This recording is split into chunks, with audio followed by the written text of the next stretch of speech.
اللہ کی ایک صفت امام غزالی علیہ الرحمہ فرماتے ہیں کہ اس پر بھی ہمیں ایمان رکھنا چاہیے، وہ صفت اللہ کے علم کی ہے۔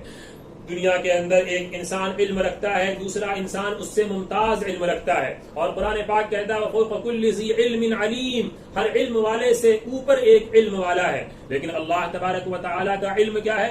امام غزالی علیہ الرحمہ بیان فرماتے ہیں وَأَنَّهُ عَالِمٌ بِجَمِيعِ الْمَعْلُومَاتِ، اللہ تبارک و تعالیٰ تمام معلومات سے واقف ہے۔ جتنی بھی چیزیں ہم جانتے ہیں اور جتنی چیزیں ہم نہیں بھی جانتے ہیں ان سب کو اللہ تبارک و تعالی جانتا ہے۔ محیط بما یجری من الارضین الى اعلی السماوات، اللہ تبارک و تعالی زمین کی گہرائی سے آسمان کی بلندیوں کا علم رکھنے والا ہے۔ وہ ایسا عالم ہے کہ اس کے علم سے مثقال ذرۃ فی الارض ولا فی السماء، زمین کے اندر کا کوئی ذرہ اور آسمان کے اندر کا کوئی ذرہ اللہ کے علم سے غافل نہیں ہے، اللہ کے علم سے مخفی نہیں ہے۔ انه يعلم دبيب النملة السوداء، وہ کالی چیونٹی کی حرکت کو بھی جانتا ہے۔ جب وہ چیونٹی علی الصخرة الصماء في الليلة الظلماء، ایک تاریک رات میں کالے پہاڑ پہ ایک کالی چیونٹی بھی چلتی ہے، اللہ تبارک و تعالی اس کی آواز کو بھی سنتا ہے اور اسے جانتا ہے۔ اللہ تبارک و تعالی ہر اس ذرے کی حرکت سے واقف ہیں، ہر اس ذرے کی حرکت سے واقف ہیں جو ہواؤں میں فضاؤں میں جاری ہے۔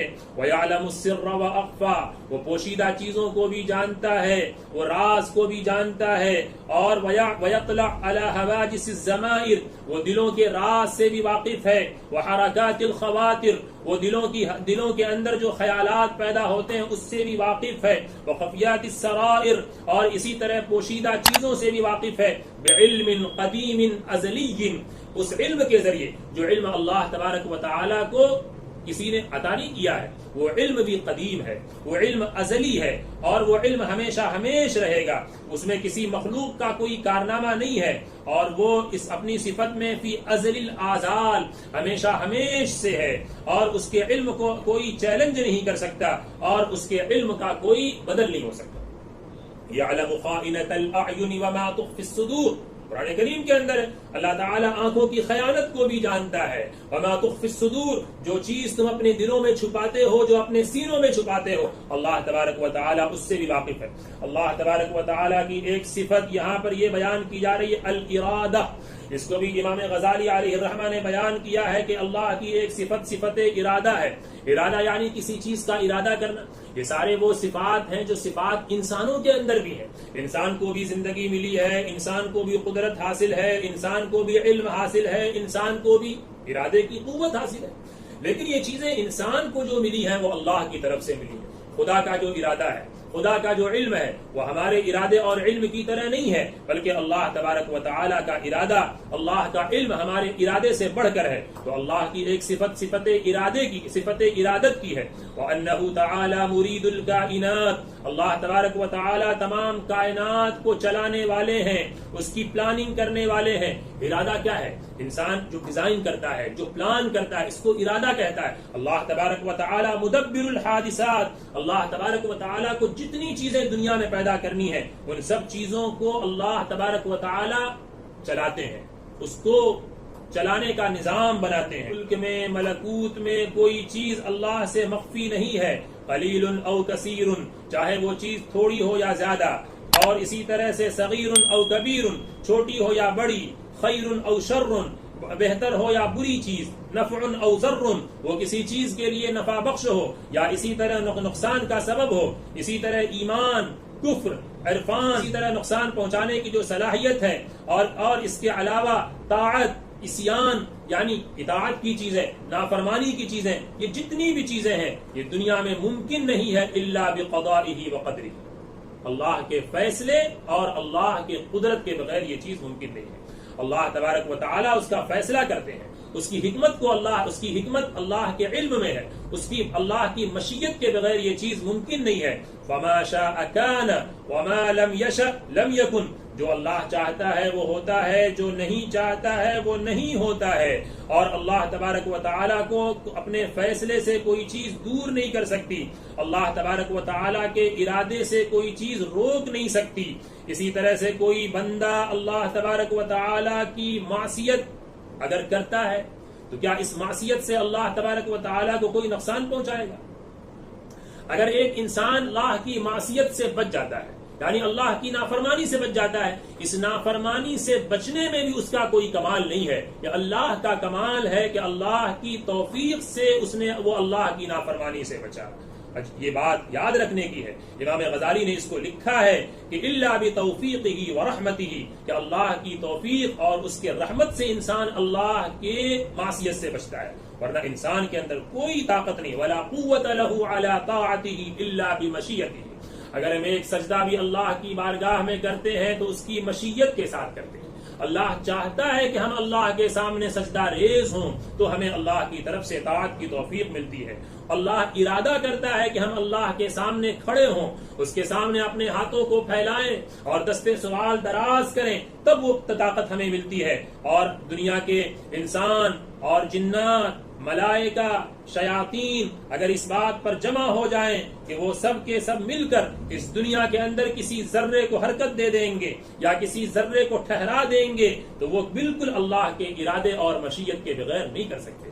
یہ ہمارے ایمان کا حصہ ہونا چاہیے، یہ ہمارے عقیدے کا حصہ ہونا چاہیے، اور یہ سب کے سب مل کر اللہ کے فیصلے کو، اللہ کے ارادے کو نہیں بدل سکتے۔ لعجزوا عن ذلک، یہ سب کے سب اس چیز سے عاجز ہو جائیں گے، اور اللہ تبارک و تعالی اپنی ذات کے ساتھ قائم ہے اپنے تمام صفات کو لے کر۔ اللہ کی ذات اپنے صفات کے ساتھ باقی ہے۔ اللہ تبارک و تعالی کے صفات میں ایک صفت السمع والبصر ہے۔ امام غزالی علیہ الرحمہ نے اس صفت کو بھی بیان کیا ہے کہ اللہ تبارک و تعالی کی ایک صفت سننے کی بھی ہے، اللہ کی ایک صفت دیکھنے کی بھی ہے، لیکن اللہ کی یہ صفت سننے اور دیکھنے کی انسانوں کے اندر بھی ہے۔ ہم بھی دیکھتے ہیں اور ہم بھی سنتے ہیں، کیا ہماری دیکھنے اور سننے کی طاقت وہی ہے جو اللہ تبارک و تعالی کی ہے؟ بالکل نہیں۔ وَأَنَّهُ تَعَالَى سَمِيعٌ بَصِيرٌ، اللہ تعالیٰ سنتے بھی ہیں، دیکھتے ہیں۔ یسمع ویرا، وہ دیکھتا اور سنتا ضرور ہے، مگر اس کے دیکھنے کی جو چیز، جو دائرہ ہے، جو سننے کی چیز ہے اور سننے کا جو دائرہ ہے، اس دائرے کو ہم اور آپ نہیں سمجھ سکتے، اور وہ چیز کتنی بھی مخفی ہو اللہ تبارک و تعالیٰ اسے سن لیتے ہیں، وہ چیز کتنی بھی دقیق اور باریک ہو اللہ تبارک و تعالیٰ اسے دیکھ لیتے ہیں۔ ہمارے دیکھنے کی ایک لمٹ ہے، ہمارے سننے کی ایک لمٹ ہے، اللہ تبارک و تعالیٰ کو اس کی کوئی ضرورت نہیں ہے۔ اللہ تبارک و تعالیٰ اس کا بالکل محتاج نہیں ہے، اللہ کو اس کی کوئی ضرورت نہیں ہے، وہ باریک سے باریک چیز کو بھی دیکھ سکتا ہے۔ وَيَسْمَعُ مِنْ غَيْرِ أَزْمِقَةٍ وَآذَانٍ، اسے سننے کے لیے کان کی ضرورت نہیں ہے۔ اللہ تبارک و تعالیٰ جس طرح سے بغیر دل کے، اللہ کے پاس وہ دل نہیں ہے جو دل ہمارے پاس ہے، اللہ کے پاس وہ آنکھیں نہیں ہے جو ہمارے پاس ہے، اللہ کے پاس وہ ہاتھ نہیں ہے جو ہمارے پاس ہے۔ اللہ تبارک و تعالیٰ بغیر دل کے علم رکھتا ہے، اللہ تبارک و تعالیٰ بغیر ہاتھ کے پکڑنے کی طاقت رکھتا ہے، اللہ تبارک و تعالیٰ بغیر کسی آلے کے پیدا کرنے کی قدرت رکھتا ہے۔ اسی طرح اللہ تبارک و تعالیٰ بغیر کان اور بغیر آنکھ کے سننے اور دیکھنے کی بھی طاقت رکھتا ہے۔ لا تشبہ صفاتہ صفات الخلق، اس کے صفات مخلوق کے صفات کے مشابہ نہیں ہیں۔ جیسے مخلوق کے جو صفات ہیں اس طرح سے اس کی صفات نہیں ہے، جیسے اس کی ذات مخلوق کے مشابہ نہیں ہے۔ ہماری ایک ذات ہے، اللہ کا وجود ہمارے وجود جیسا نہیں ہے۔ ہماری ایک صفات ہے، سننے، بولنے اور جو ہے پکڑنے اور دیکھنے، اللہ تبارک و تعالیٰ کی صفت یہ نہیں ہے، اور اللہ تبارک و تعالیٰ اس سے بالکل پاک ہے، اور اللہ کو اس کی کوئی ضرورت نہیں ہے۔ یہ جو صفات اللہ تبارک و تعالیٰ کے یہاں پر بیان ہوئے ہیں، ان صفات کے تعلق سے ہمیں یہ عقیدہ رکھنا چاہیے کہ یہ وہ صفات ہیں جو اللہ تبارک و تعالیٰ کی ذات کے ساتھ قائم ہیں، اور جیسے اللہ کی ذات قدیم ہے ویسے اللہ کی صفت بھی قدیم ہے۔ ہماری ذات حادث ہے، ہمارے صفات حادث ہے، یہ کائنات حادث ہے، اس کا وجود اللہ ہوا ہے اور اس کو ختم ہونے والا ہے، اس پر وجود ہے، اس پر عدم بھی ہے، لیکن اللہ کی ذات کے ساتھ وجود ہے، عدم نہیں ہے۔ اللہ کی ذات سراپا موجود ہے، اس کے ساتھ فنا نہیں ہے، اس کا خاتمہ نہیں ہے۔ ہماری ذات حادث ہے، اللہ کی ذات ازل الازال سے ہے، ہمیشہ ہمیش سے ہے، اور ہمیشہ ہمیش اس کو رہنا ہے۔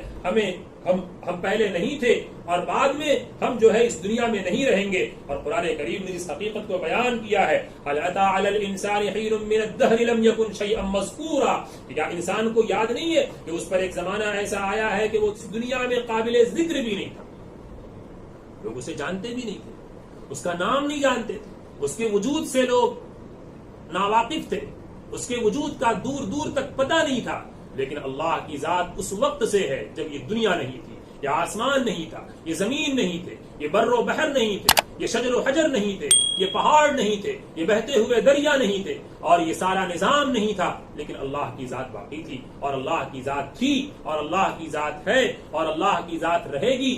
یہ ان صفات کا خلاصہ ہے۔ اللہ تبارک و تعالی ہمیں سمجھ کی توفیق عطا فرمائے، آمین۔ وما توفیقی الا باللہ، علیہ توکلت و الیہ انیب۔